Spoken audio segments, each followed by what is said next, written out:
avant la quarantaine, lorsqu'un virus avait frappé la race humaine. On a dû faire le deuil des êtres chers perdus, on pleure encore les disparus. Après plusieurs mois quand s'acheva ce fléau, les États imposèrent de nouveaux idéaux. Aujourd'hui sont proscrits tous les rassemblements, les mariages et les enterrements. Des robots ont chassé le personnel soignant, les serveurs dans les cafés et les restaurants. Les designers de meubles se sont adaptés, on ne fabrique plus de canapés.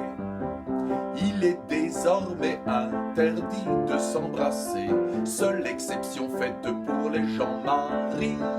Les poignées de main sont également défendues, comme éternuer dans la rue. Il n'est plus question de sortir de sa maison sans un motif urgent, une bonne raison. Les enfants ne jouent plus à la récréation, on fait l'école à la maison. Les cinémas et les théâtres sont fermés, les sports collectifs ne sont plus autorisés. On fait ses courses seul à des moments précis, aux jours et aux horaires permis. On a détruit tous les vestiges du passé, les photos, les films et les livres sont brûlés.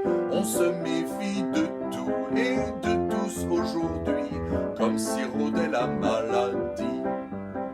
Les recommandations à la population sont suivies à la lettre sous peine de sanction. Des séjours en prison pour les âmes rétives et éviter les récidives.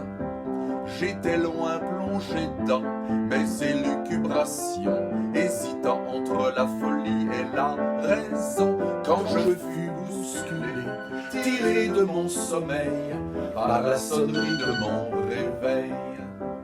Effrayé, tout tremblant et trempé de sueur, encore secoué par les battements de mon cœur. Comment la société était-elle arrivée à un enfer organisé?